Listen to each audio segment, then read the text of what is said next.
Samyutta Nikaya, SN. Translated by Bhikkhu Sujato. Suttacentral.net. Link Discourses 2. 1. The first chapter 009, SN.2.1-SN.2.10, SN.2.1.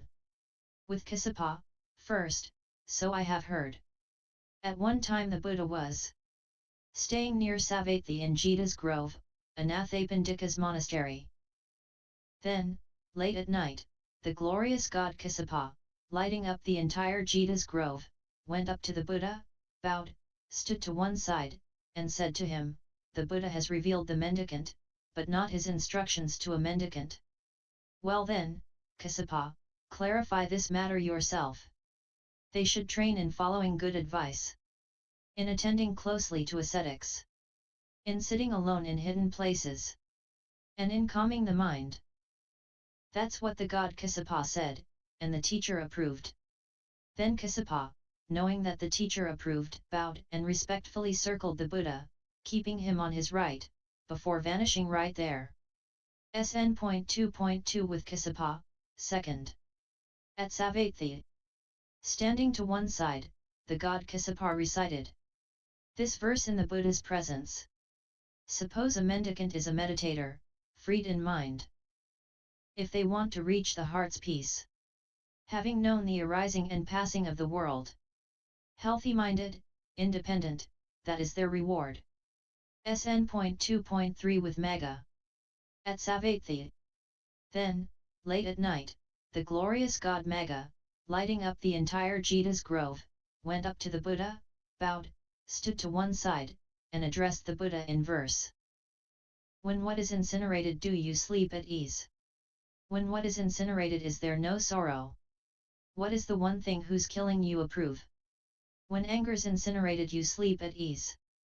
When anger's incinerated there is no sorrow. Vatrabhu, anger has a poisoned root, and a honey tip. The noble ones praise the slaying of anger. For when it's incinerated there is no sorrow. SN.2.4 with Magadha at Savatthi.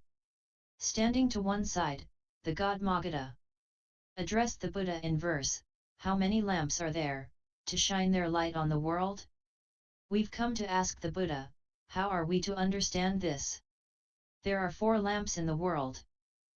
A 5th is not found. The sun shines by day. The moon glows at night. While a fire burns both, by day and by night. But a Buddha is the best of lights. This is the supreme radiance." SN.2.5 with Damali. At Savatthi. Then, late at night, the glorious god Damali, lighting up the entire Jeta's grove, went up to the Buddha, bowed, stood to one side, and recited this verse in the Buddha's presence. This is what should be done by a Brahmin. Unrelenting striving. Then, with the giving up of sensual pleasures, they won't hope to be reborn. The Brahmin has nothing left to do, said the Buddha to Damali, for they've completed their task. So long as a person fails to gain a footing in the river, they strive with every limb. But someone who has gained a footing and stands on dry land need not strive, for they have reached the far shore. Damali, this is a simile for the Brahmin. Alert, a meditator who has ended defilements. Since they've reached the end of rebirth and death, they need not strive, for they have reached the far shore. SN.2.6 with Kamada. At Savatthi. Standing to one side, the god Kamada said to the Buddha, "It's too hard, blessed one. It's just too hard. They do it even though it's hard," said the Buddha to Kamada. The stable trainees with ethics, and immersion. For one who has entered the homeless life, contentment brings happiness. Such contentment, blessed one, is hard to find. They find it even though it's hard, said the Buddha to Kamada. Those who love peace of mind, whose minds love to meditate day and night. But it's hard, blessed one, to immerse this mind in samadhi. They become immersed in samadhi even though it's hard, said the Buddha to Kamada, those who love calming the faculties, Having cut through the net of death, the noble ones, Kamata, go on their way. But this path, blessed one, is rough and hard to travel. Though it's rough, hard to travel, the noble ones, Kamata, go on their way. The ignoble fall head first on a rough path. But the path of the noble ones is smooth. For the noble ones are smooth amid the rough. SN.2.7 with Pankalakanda. At Savatthi. Standing to one side, the god Pankalakanda recited this verse in the Buddha's presence. The opening amid confinement was discovered by the Buddha of vast intelligence, who woke up to absorption. The sage, the solitary bull, even amid confinement they discover, said the Buddha to Pankalakanda, the principle for attaining extinguishment. Those who have acquired mindfulness are perfectly serene in samadhi. SN.2.8 with Tayana. At Savatthi. Then, late at night, the glorious god Tayana, formerly a religious founder, lighting up the entire Jeta's grove, went up to the Buddha, bowed, stood to one side, and recited these verses in the Buddha's presence. Strive and cut the stream. Dispel sensual pleasures, Brahman. A sage who doesn't give up sensual pleasures is not reborn in a unified state. If one is to do what should be done, one should staunchly strive. For the life gone forth when laxly led just stirs up dust all the more. It's better to leave a bad deed undone. Later you burn for that misdeed. It's better to do a good deed, after which you'll not regret. When kusa grass is wrongly grasped, it only cuts the hand. So too, the ascetic life, when wrongly taken, drags you to hell.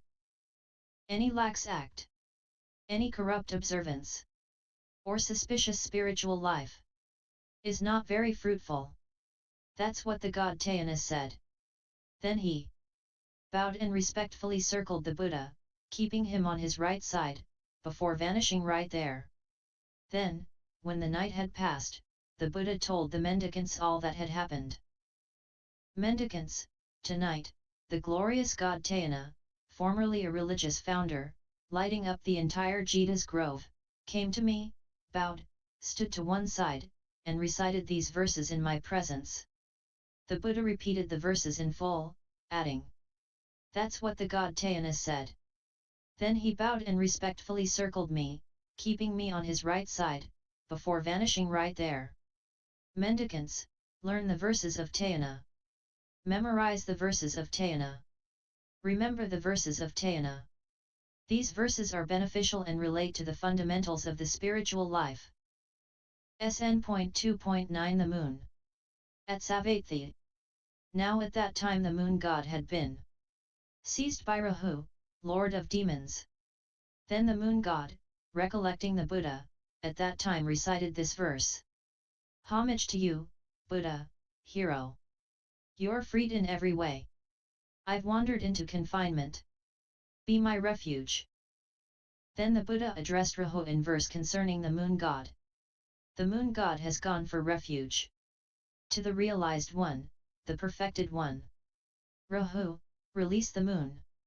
Buddhas have compassion for the world. Then Rahu, having released the moon, rushed to see Vipasiddhi, lord of demons, and stood to one side, shocked and awestruck.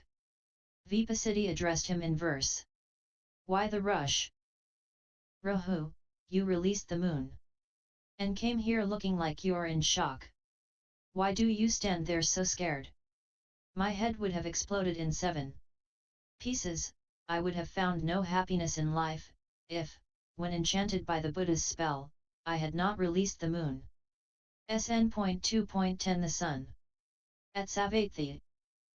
Now at that time the sun god had been seized by Rahu, lord of demons. Then the sun god, recollecting the Buddha, at that time recited this verse. Homage to you, Buddha, hero. You're freed in every way. I've wandered into confinement. Be my refuge. Then the Buddha addressed Rahu in verse. Concerning the sun god has gone for refuge To the realized one, the perfected one. Rahu, release the sun. Buddhas have compassion for the world. He fills the darkness with light. The shining sun, circle of magnificent flame. Rahu, do not swallow him as he traverses the sky. Rahu, release my progeny, the sun. Then Rahu, having released the sun, rushed to see Vipasiti, lord of demons, and stood to one side, shocked and awestruck. Vipasiti addressed him in verse. Why the rush? Rahu, you released the sun, and came here looking like you're in shock. Why do you stand there so scared? My head would have exploded in 7 pieces. I would have found no joy in life if, when enchanted by the Buddha's spell, I had not released the Sunday. End SN.009